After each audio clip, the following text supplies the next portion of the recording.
Welcome to the Wisdom Factory, a forum for people who have knowledge and experience and wisdom to share with the world.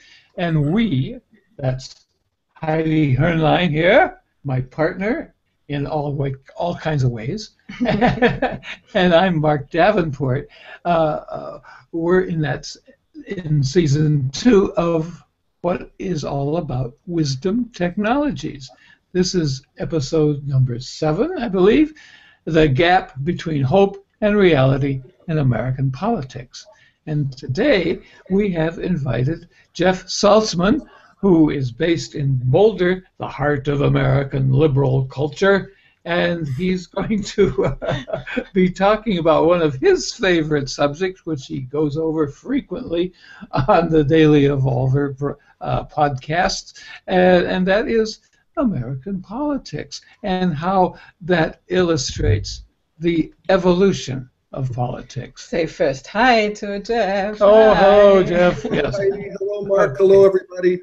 Good Hello. to be here. It's so nice to have you back also in this season. Thank you so much. Good to be here. Okay. All right. Before we introduce you a little bit better, I want to say some words about the Wisdom Factory. It is hosted by Paradiso Integrale, which is a non-profit association here in Umbria in Italy. We are also offering retreats, and also we have guest rooms, so please come over and visit us. Then some words about yes, we should say a couple things about us. We, both of us, have been deeply inspired by Ken Wilber and the Integral Worldview. It has helped us to understand so much more about literally everything. And that's why we have created the show, The Wisdom Factory, this desire to give to all of us the opportunity to experience what people create inside this integral worldview and how we can all collaborate to create a better world. Our main website is thepowerofrelationship.com. But especially for the Wisdom Factory show, we have an extra website. It is called the wisdomfactory.de. And which please opt in and get your free gift. It's a ebook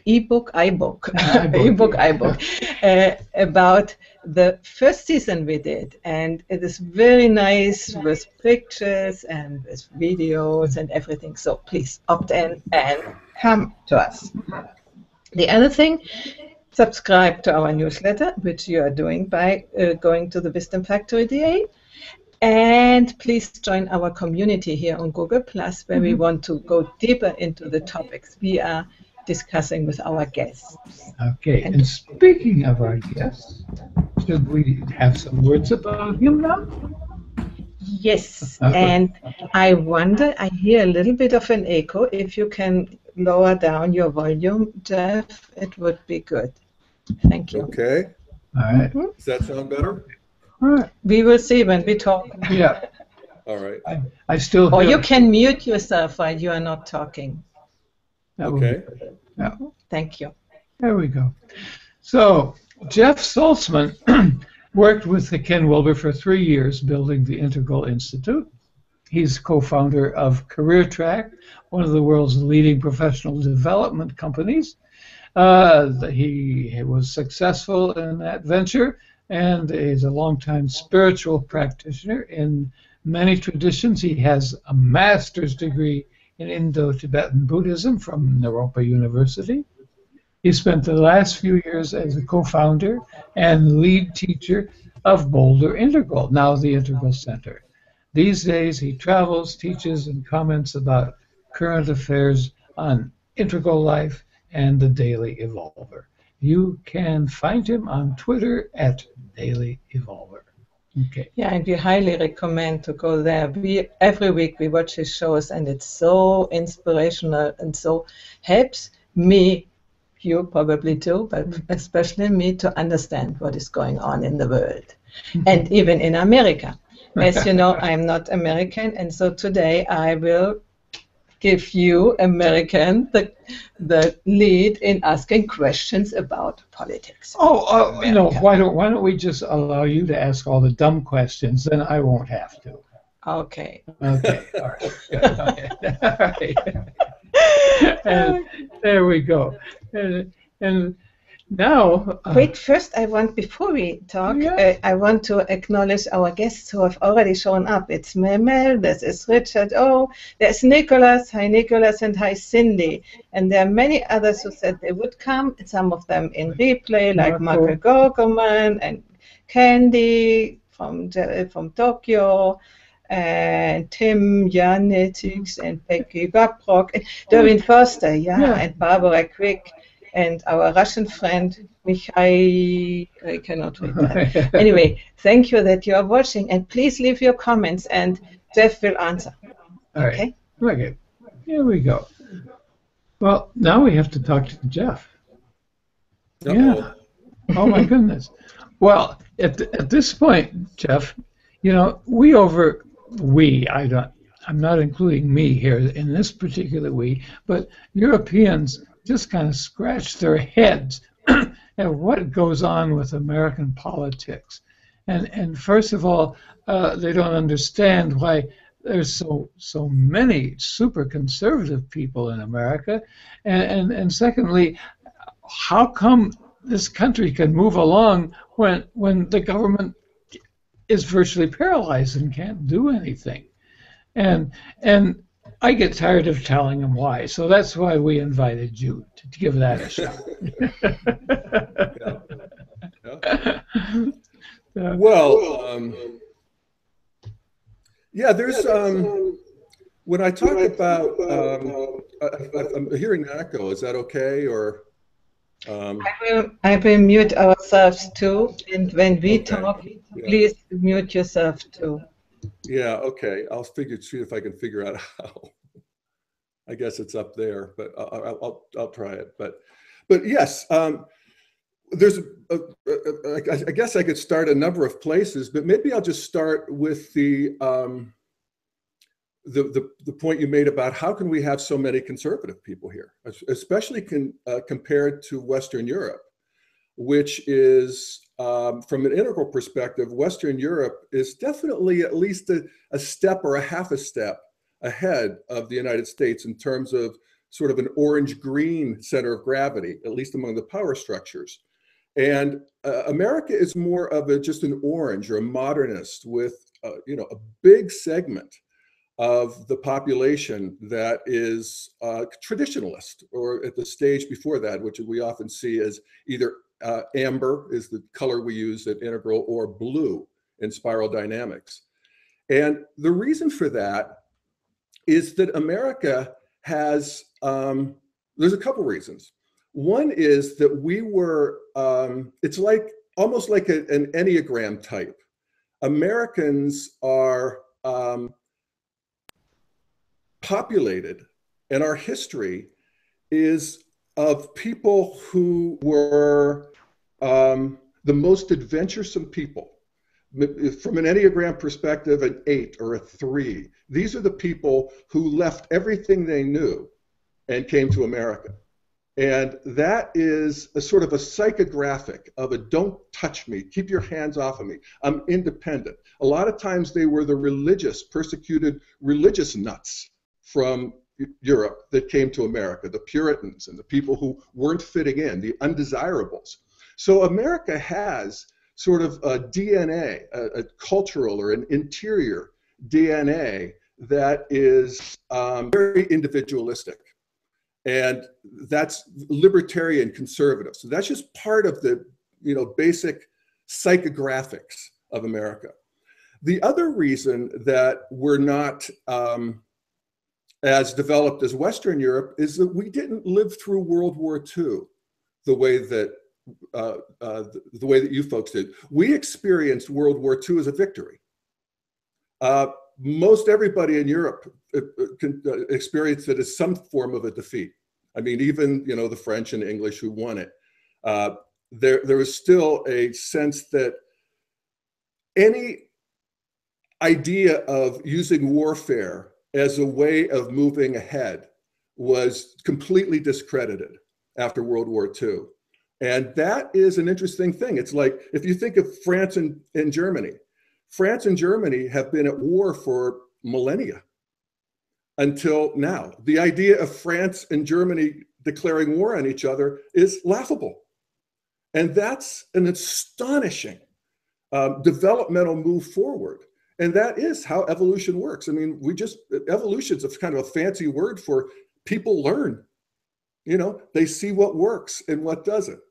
So with that said, I would argue that American politics is continuing. I guess you could say this is just a matter of course, but it continues to evolve.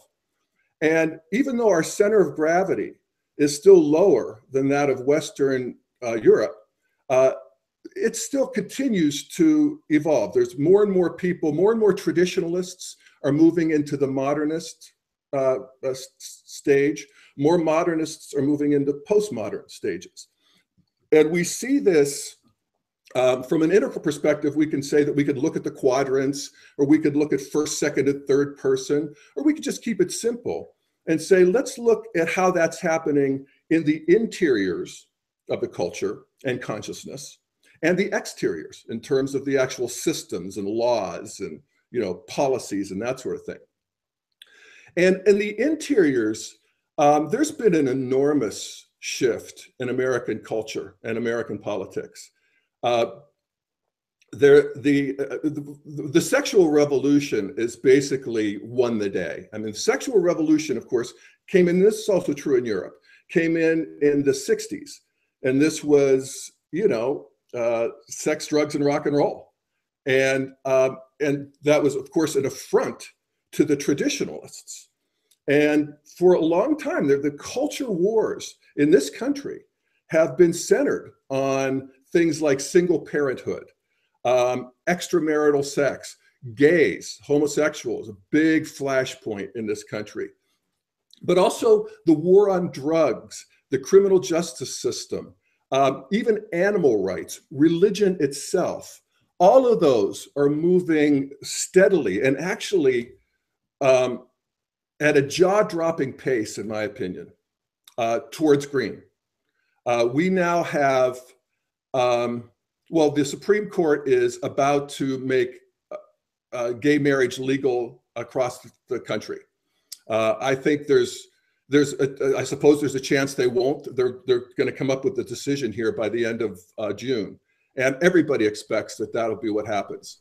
And that is an enormous move. A moment. You mentioned that we were moving towards green. I'm not sure that everybody who's listening would understand what you meant by that. Okay. Yeah, green is, when we talk about cultural evolution, there's 3 stages of evolution. It's like growing up as a child. Cultures grow up. They grow up and wake up. And the 3 stages that are online right now is traditionalism. And this is the world of religious people, tend to be more ethnocentric. These are Republicans in our country, social conservatives, and those are what we call traditionalists. On spiral dynamics, that's the blue stage, or in Ken Wilber's Aqua model, that's the amber stage of development. That stage naturally evolves. People in that stage naturally evolve at some point. If they do, some people don't. Some people stay at traditionalists their whole life, of course. But some people move to modernist. And modernist is more secular, more libertarian, more individualistic, that sort of thing. And the orange stage of development, scientific, the orange stage of development in America is split. Half go Republican. So half of them sort of align with the conservatives of the traditionalism. These are generally the business people, the libertarians, the capitalists, the corporatists. They tend to be Republican. And then the scientists and academics are also orange, but they relate more with the postmodernists. And the postmodernists is who I'm talking about when I talk about green. And postmodernists are the liberals. These are the people who brought in the sexual revolution. These are the people who are, tend to be more socialistic, more collective in orientation. Yeah, for people who don't know what these colors mean, you are using spiral dynamics, and you may just say some few words about it, because this is also a wisdom technology to use. Absolutely. These things. Yeah, I mean, it's one of the key core principles of integral thinking is that evolution not only happens in terms of the exteriors of life, and in other words, there's nobody or very few people don't believe that molecules become cells and cells become organisms and organisms become more complex as we move up to human beings. That's settled science in what we would call the exteriors. But what Integral says is that human beings also grow in predictable stages of development in terms of their interiors. So in terms of consciousness, in terms of the way they think, and in terms of culture, in the way we deal with each other. And these are interior dimensions. And that there are very predictable stages of this growth. And so a traditionalist thinks very differently than a modernist. A traditionalist actually thinks that faith trumps fact. And we can sort of laugh at that from the higher stages, but for a traditionalist, or for a religious conservative, they're living in a world that is not my home. This is a world that is the land of Almighty God, and I can feel him, and I feel his love, and I feel his direction, and I read his book, and I see what's right and what's wrong. And that is so much more important than what somebody's trying to tell me about, evolution, or that, we're living on some rock that's hurtling through space and it's meaningless, and we, evolved for no reason, and nobody, it's just, to a traditionalist, that feels like a certain kind of death to believe that. And they really believe it. They really believe it. That it's not that they, this is their world. And when I met people like this, I was so astonished at the beginning. I thought they are, a little bit behind. Maybe they are in terms of evolution, but it's really their world. There's nothing wrong in there with that. Yeah. No, part of what we want to do as integralists is understand how they think, so that we can actually not only get along better with them, but also see what piece of the truth they have that maybe we've lost as we move forward. Mm-hmm. And so there is something about faith and obedience and discipline and dignity and all of the stuff, these sort of quaint values that come from the traditional stage of development, that tend to get mocked from the higher stages of development. Particularly liberals and postmodernists just mock those qualities. And, integralists, we don't. We actually see that that's something we want to bring forward, that every stage has something really important to offer. And at the modern stage, this is the next stage, where people literally do have to lose their religion in a certain kind of way to become modernists, because modernists realize that the world is actually knowable on its own terms, that I can actually investigate and I can do experiments and I can see that, wait a second, lightning is not actually coming from the hand of God. Lightning is coming because of the, electrical poles that are, doing their thing. And so there's a certain disenchantment of the world that happens for people at modern, and an alienation, and that's sort of the downside of that. And so modernists go along, and eventually that becomes boring, and then for some people, not for everybody, but for some people, that becomes not enough. It's like, I want more. And so we move into a postmodern, where things are a little less individualistic, where this idea of just absolute freedom is tempered, because we realize that we actually become sensitive to the plight of people who have been left out of the system. Earlier traditionalists tend to leave sinners out of their system. I mean, literally, the sinners stay on earth, and the saved go to heaven. Mm-hmm. So you can't get much more, differentiated than that. But also, modernists tend to leave behind people who, modernism called losers. People who just can't function. And there's a lot of people who can't function. You see them every day. I mean, Heidi, you and I were talking about technology. I mean, and how hard it is for, people of our age and maybe our psychographics to really work this technological world. Well, there's some people who the whole world's like that to them. And at postmodern, we become sensitive to that and realize that these people have to be part of the system too. So in postmodernity, we want to bring in the sinners. We want to bring in the losers, the people who've been left behind.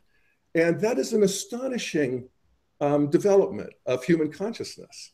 And now we're doing it with, people, gays.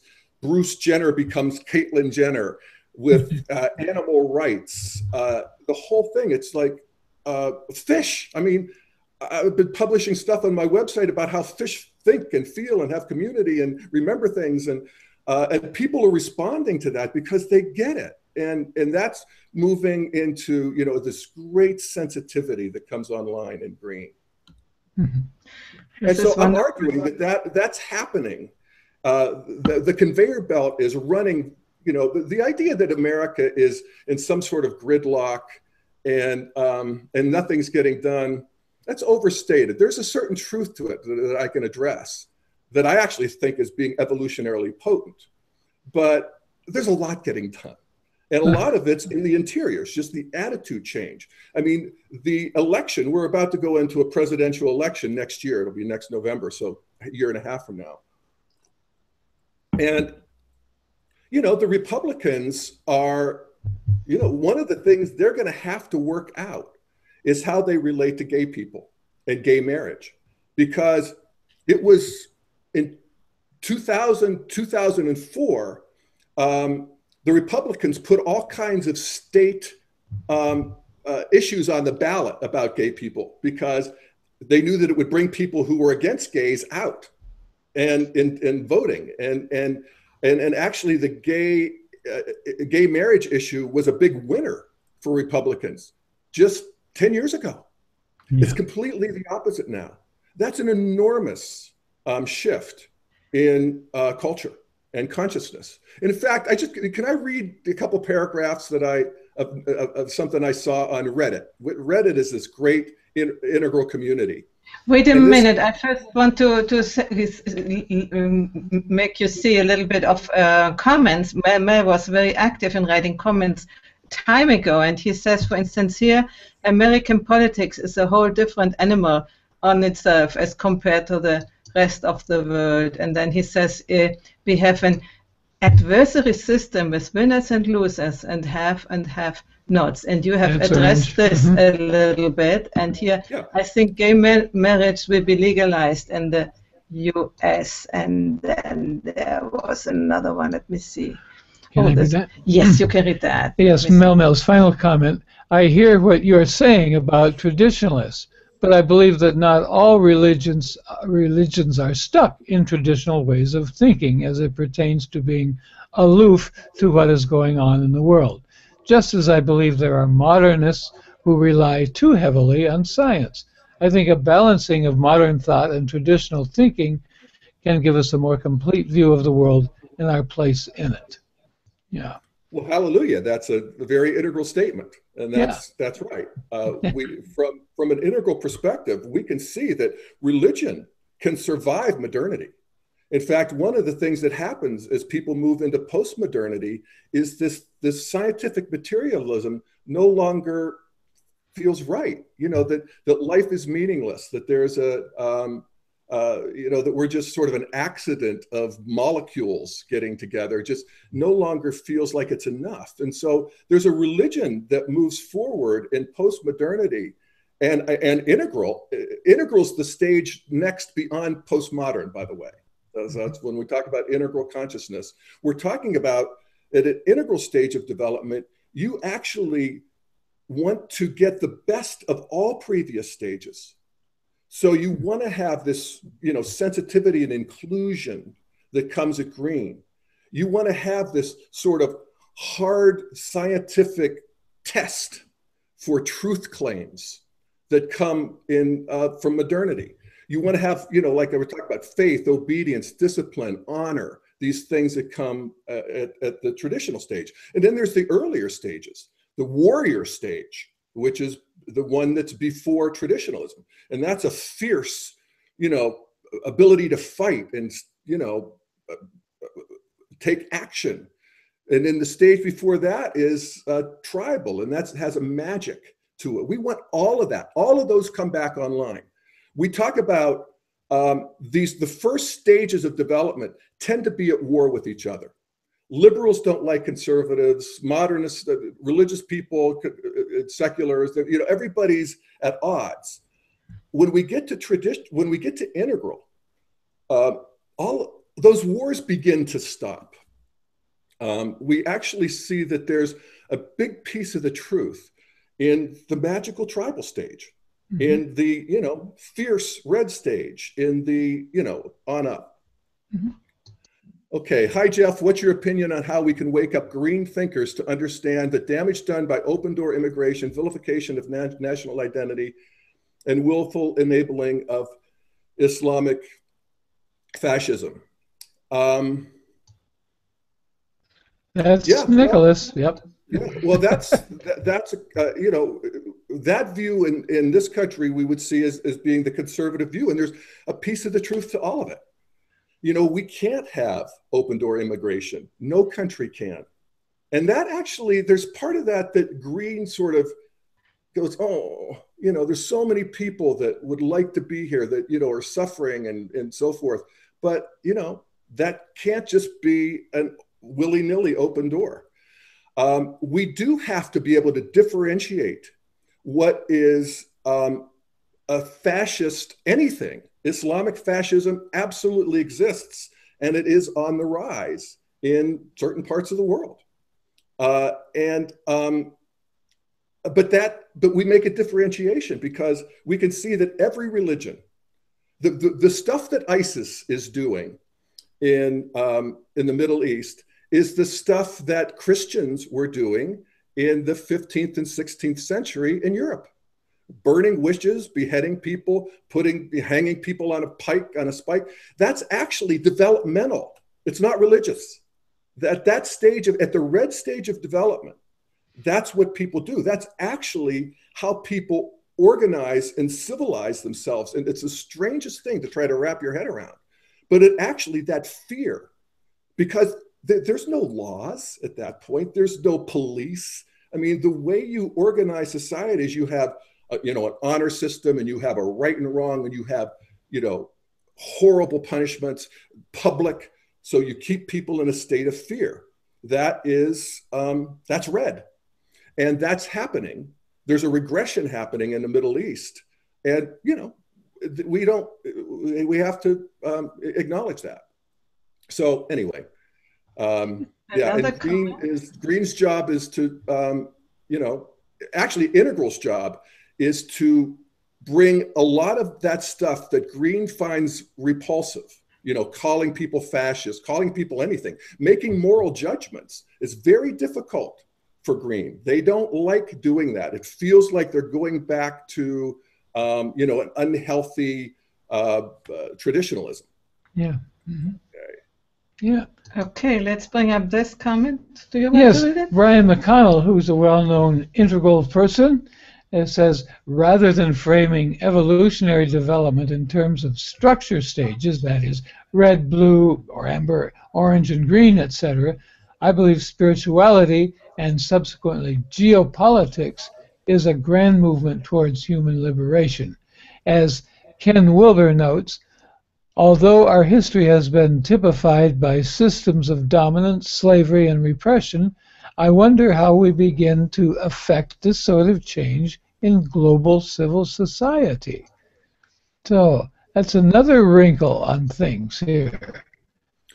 Yeah, well, I think that's a very good way of looking at.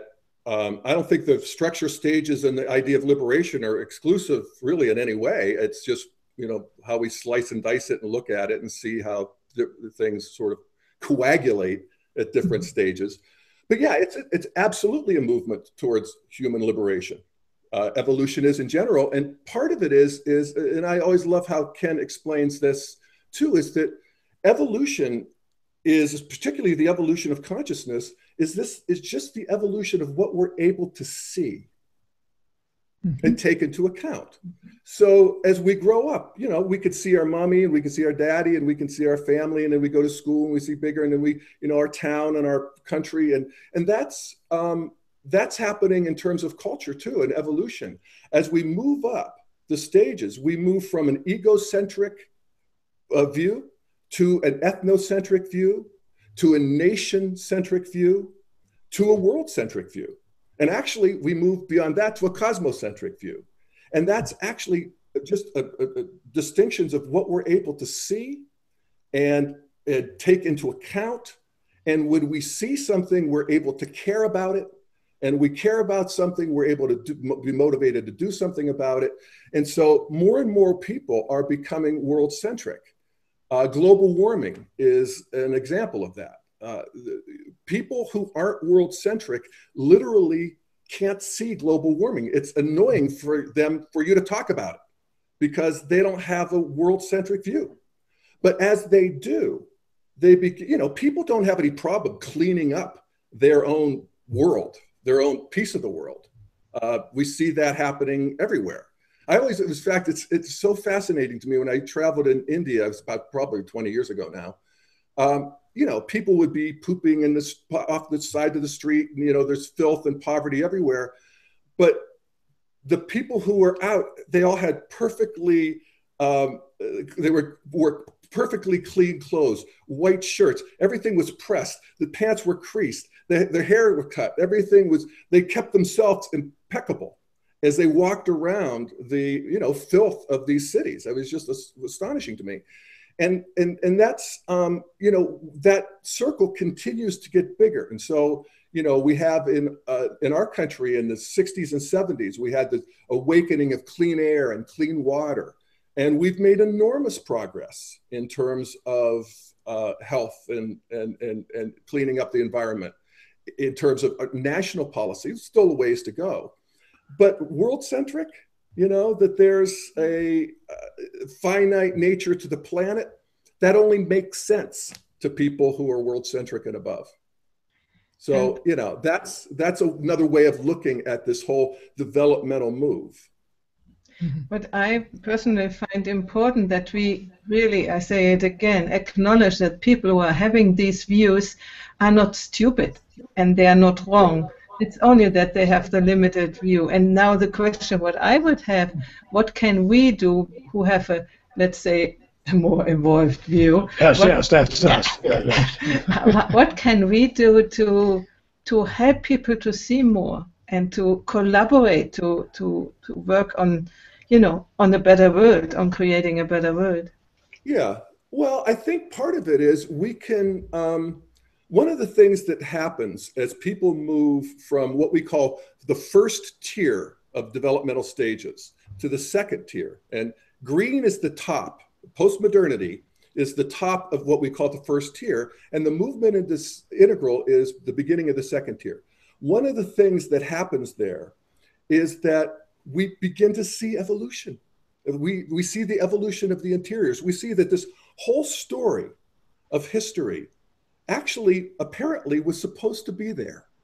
That actually none of them are wrong. All of them are right and appropriate to the stage of development that they're at. And that all of them, as I said a couple of times, have a piece of the truth. And so we start to actually take faith. This is where we start getting faith again.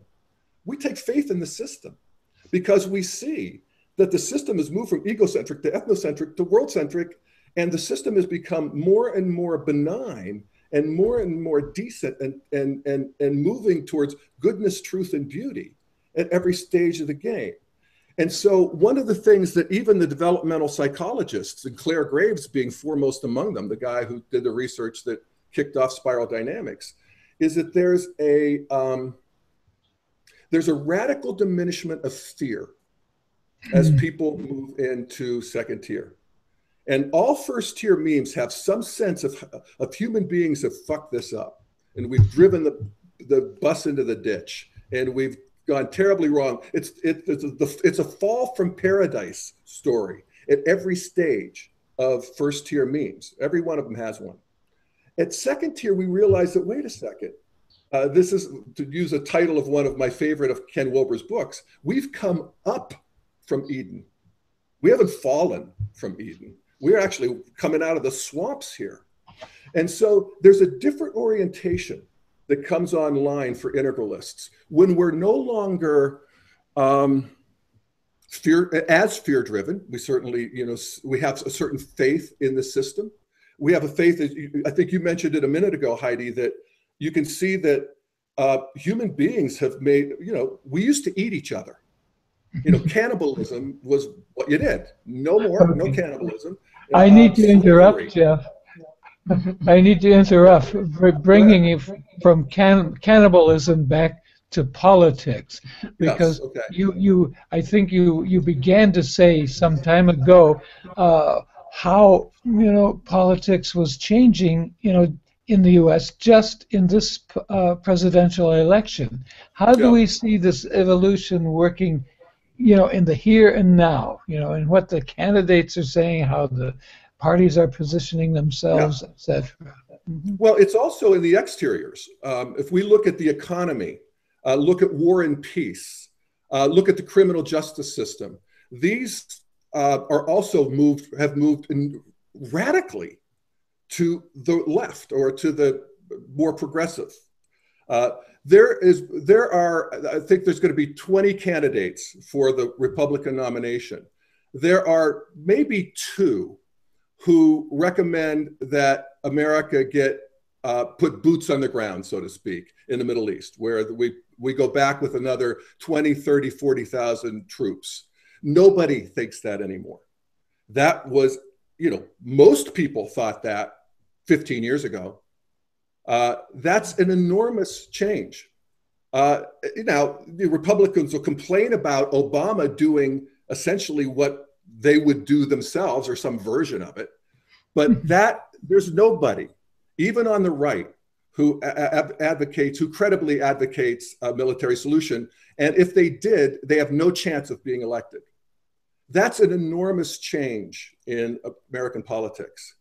And I can stop there if you want to, challenge me on that, because I know that is challenging to a lot of people who think that, the right is still warmongering. They're not. Not like they were. I mean, we have to, it's all relative. But well, I'm sure there are people who would challenge you on that, but Heidi and I will not. That's for sure. Okay. Mm-hmm. Yeah. So they're all talking about it's what Obama's trying to do, and this is sort of what do we do when we have this situation where people have actually moved into their sort of tribal identities again. And, tribal is about not only fighting, but, eliminating the enemy, exterminating the enemy. That's garden variety, tribal and red politics. You're not it's not compromise. In fact, they see the world as a battle between good and evil, even when you get up into traditionalism, God and the devil, and you don't compromise with the devil, you defeat the devil. And so at that stage of the game, and this is where the Middle East is now, and it actually developmentally has been, because we had dictators keeping the lid on development for so long, and Western collusion, and there's all kinds of reasons for that, but that's the case. And so, what do? Do we go in and pacify it forcibly at a huge expense for Americans in terms of not only money, but lives? That's not tenable. That's what's so impressive is the American people, the American political system has moved to a more pacifistic stance on that. That's not going to happen. So what we're trying to do is come in with what we can to make it as good as we can. And this gets to your question, Heidi, is what are more developed people? What's their responsibility to dealing with less developed people? And you do what you can. And so this is what Obama's trying to do, come in with what we have. So we have satellites, we have drones, we have technology, we have a lot of experience with training and that sort of thing. And so we want to, come in and work with the people who are pro-civilization, basically pro-development. And so sometimes we're working with the Iranians here and we're working against them here. And we're, you know, it's driving the conservatives in this country crazy what Obama's doing, because he, you know, he's not naming the enemy and defeating them and that sort of thing. But, you know, as somebody pointed out, there are 50 million troops in the Middle East under uniform. Why would we send American soldiers again? You know, the people who are going to have to do the fighting are the people who are there, and will help with our technology. Will help the people who we discern are the ones who are the most benign, you know, the most progressive. Mm-hmm. So that's, you know, and actually that's what the Republicans are going to do too. They, you know, they'll cut it a little closer to the military side of things than the liberals will, but the whole system has moved enormously to the left. Mm-hmm. That's interesting. We do see a movement to the left, which brings up the possibility of underground right, you know, when they're no longer fashionable, you know, and we get kind of skinhead reactions to things. But yeah. Right now, what I'd like to ask you is, as we come to the end of our show, what about the next election? You know, what's going to happen? You know, how do you see these forces meshing together in terms of who's going to be the next president? Yeah. Mm-hmm. Well, you know, one of the things that's also astonishing is that the Republicans are also talking about income inequality and about the stagnation of the middle class and about how 100% of the economic growth has gone to the top 1% of the population. They didn't talk about that 4 years ago. They certainly didn't talk about that 8 or 12 years ago. Now everybody's talking about that. And that's also a movement towards the left. You know, it'll be interesting to see who wins. My guess is that Jeb Bush, I think it's going to be Bush Clinton. You know, I mean, it's sort of, you know, discouraging and embarrassing in a certain way to say that, but we'll see on the Republican side. I mean, I think Hillary's a shoo-in unless she melts down in some way, gets sick or does something really stupid. She's going to be the Democratic nominee. Although, interestingly enough, even she has been astonished by the popularity of the socialist candidate, Bernie Sanders, who is, you know, challenging her for the Democratic nomination. And he's currently 10% behind her in New Hampshire, which is one of the first big states. And that nobody thought that would happen. And so that'll move her to the left more. And, you know, we could see this in history, that the economy tends to move from a more individualistic to collective, but it's, you know, developing all along. And I think we're moving into more of a green economy after the, you know, orange economy that was put into place in the Reagan era, which was appropriate for its time. But, you know, things change. So, you know, I think it's going to be those two. And one quick fact that really stunned me this morning when I read it, when I was talking about their, let me see if I can do it here real quick. Their 10 points, the socialist and Hillary are 10 points apart in New Hampshire. But what's interesting is that they are 20 points apart with women. And so I think a factor in this election that's really, really powerful is having the first woman president. And I think I've been underestimating that. That statistic astonished me. And it's going to be hard for a Republican to beat that. So we'll see how that goes. But it looks like the first woman president is having a lot of resonance for men and women, but certainly women. I would be happy some more women in a position, responsible leadership position, because we are too much holding back still. And so if somebody goes there, she deserves all support, even if people are not completely of her ideas, but only that the woman is. And unfortunately, Bernie Sanders is a really old white guy. You know. I know.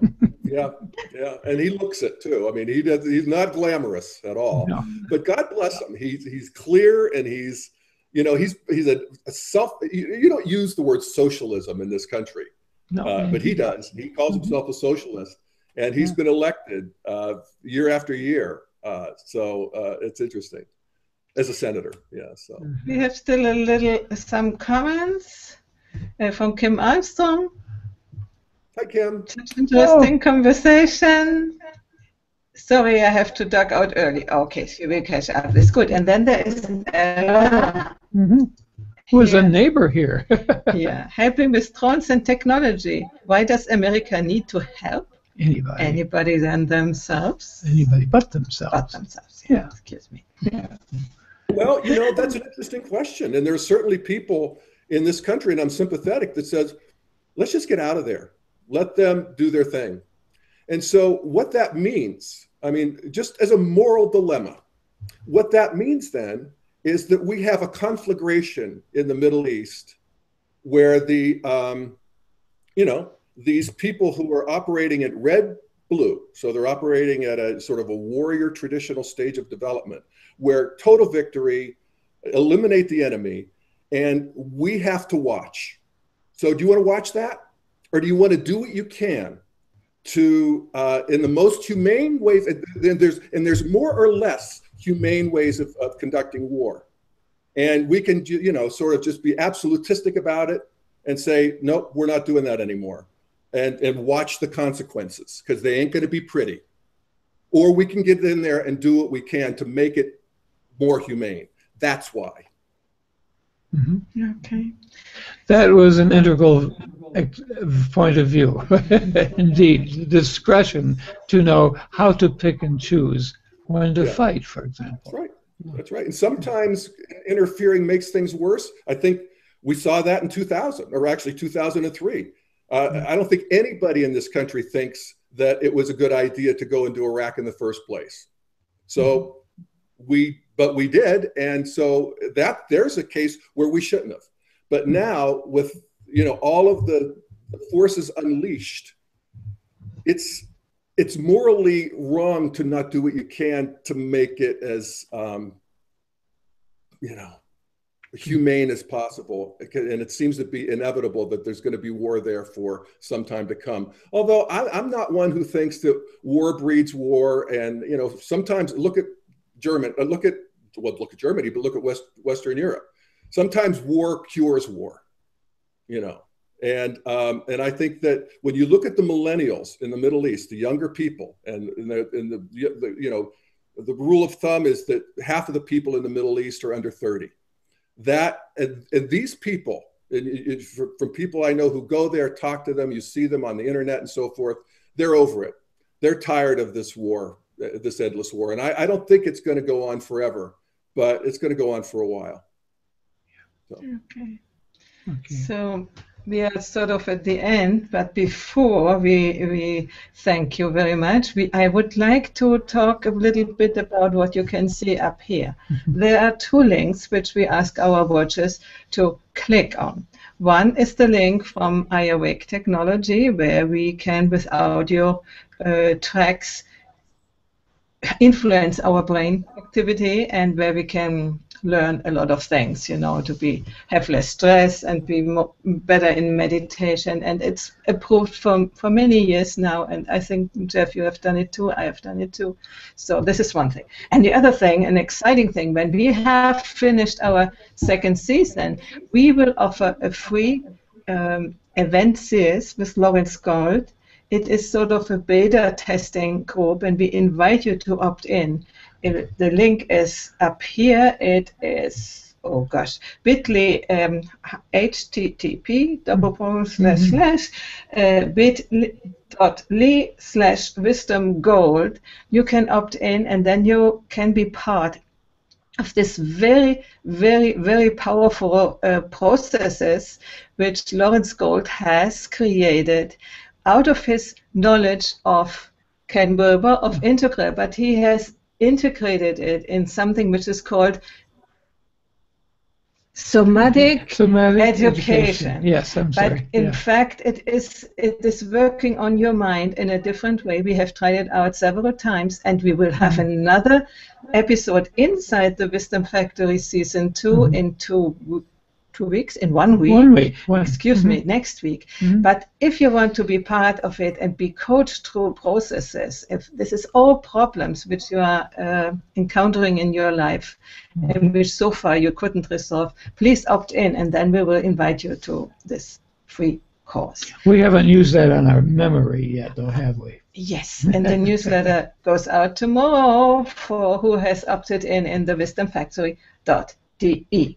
Okay. I think that's it. That's the last word, Jeff. What do you really want to bring out? What you haven't said yet, and well, I think just the sort of meta view of integral and about evolution is that one of the things I think as integralists that we can bring to the party is a certain relaxation and a lack of condemnation. And a sort of a faith that things are happening under their own power. And there is a movement, an upward movement of goodness, truth, and beauty that we can count on. And that changes our whole sort of posture and, the way we project energy and the way we function in the world. And that is, it's the quality of wise people. We think of our wise grandmother, or some of us had a wise great uncle, or a teacher, or somebody. There's a certain grandparently quality of just look at everybody, and we love everybody, and yes, they're going to fight, and yes, they're a little bit crazy, and yes, they need to grow up, but that is a magnetic quality that helps move the whole system forward. We are the Wisdom Factory, and thank you. Thank you. Wisdom Factory, because you guys are doing it, Mark and Heidi, and I really appreciate it. It's a great contribution to the integral world, and may more and more people find your great work. Thank you. We really hope to reach more people on Google+, because there are all sorts of amazing people here. And I'm sure when they only listen to it for a while, and then, like it happened to us when we came into contact with Integral, we said, finally there are the words for what we have intuited all the time. And I think there are so many people here on this platform, and that's why we are doing the show. Yeah. All right. Okay, thank you so much. All right, that's wonderful. Yeah, and we're ready to say good night, I guess. Good night, and see you next week for the Spell Maker, Spell Breaker with Lawrence Gold. He will guide this process. Bye-bye, everybody. Bye-bye.